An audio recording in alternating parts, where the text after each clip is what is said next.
Salut à tous, c'est Stéphane et vous écoutez le 16e épisode du podcast Le Switch. Aujourd'hui, notre épisode est une pastille sur le concept d'impuissance apprise et le mindset entrepreneurial.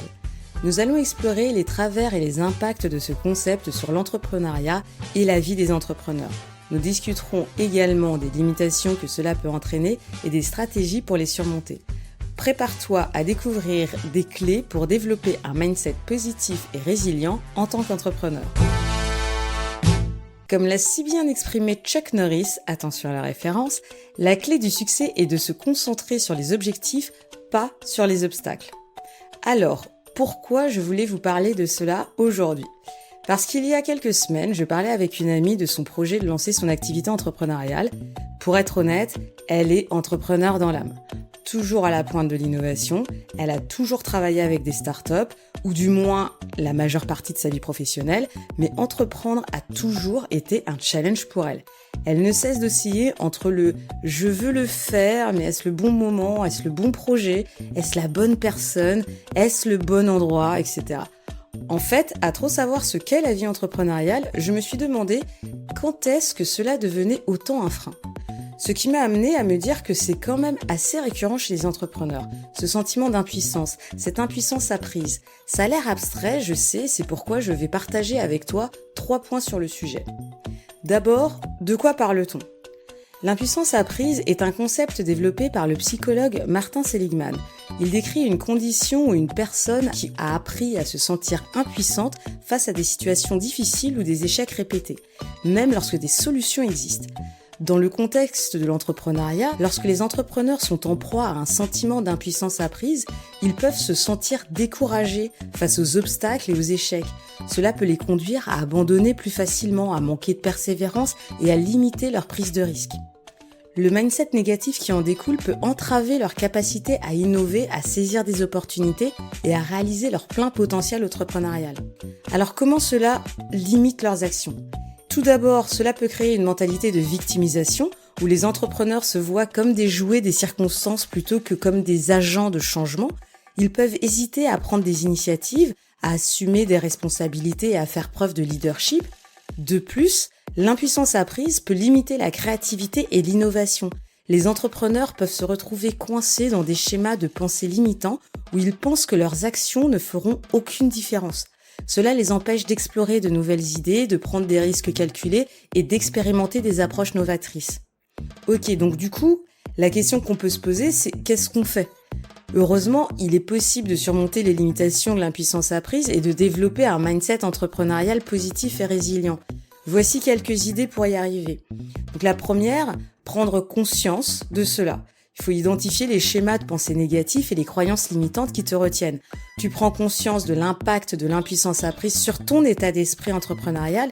C'est facile à dire, mais pas évident à faire.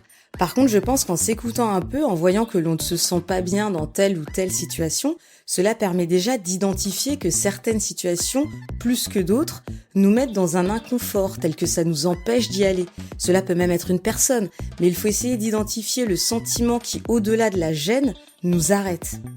Deuxièmement, cultive l'estime de toi et la confiance. Travaille sur l'estime de toi en valorisant tes réalisations passées, en développant des nouvelles compétences et en t'entourant de personnes positives et inspirantes. Repenser à un truc que tu as fait et dont tu es particulièrement fier, ça va renforcer ta confiance en toi-même et en ta capacité d'entrepreneur. Ce que je partage souvent avec mes clients, lorsqu'ils vont jusqu'à se demander si ce qu'ils font prend même sens, je les renvoie à leurs propres clients à eux. L'effet que cela leur fait lorsque leurs clients sont satisfaits. Pour moi, le fait de voir le visage des clients s'éclairer quand ils décrochent leur premier contrat, quand ils créent leur site internet, leur première offre ou leur première formation, et que cela devient en fait réel, qu'ils ont ce regard plein de joie, de fierté, de peur et d'enthousiasme mélangés, c'est carrément dingue. Perso, je me lasse pas. Troisième point, apprendre de ses échecs. Au lieu de considérer les échecs comme des signes d'impuissance, vois-les comme des opportunités d'apprentissage. Analyse les leçons tirées de chaque échec et utilise-les pour t'améliorer et progresser dans ton parcours entrepreneurial. C'est vrai aussi ici, on entend beaucoup cette phrase et ces recommandations, mais selon la taille de la claque, on met plus ou moins de temps à se relever. Faire un pas de côté, changer d'angle de vue, c'est essentiel. En fait, ce que tu peux te dire, c'est que cette situation qui vient de se passer, dans 1 an, En réalité, tu t'en souviendras peut-être plus et ça te fera même peut-être rire. L'important, c'est que tu te dises que c'est peut-être pas si grave et ça, c'est un bon moyen de relativiser. 4e point, fixer des objectifs et établir un plan d'action. Tu définis tes objectifs, des objectifs clairs et réalisables, tu élabores un plan d'action concret pour les atteindre. La mise en place d'étapes mesurables et réalisables renforce le sentiment de contrôle et d'efficacité personnelle. Je ne ferai pas un point sur la méthode des objectifs SMART, mais le plan d'action.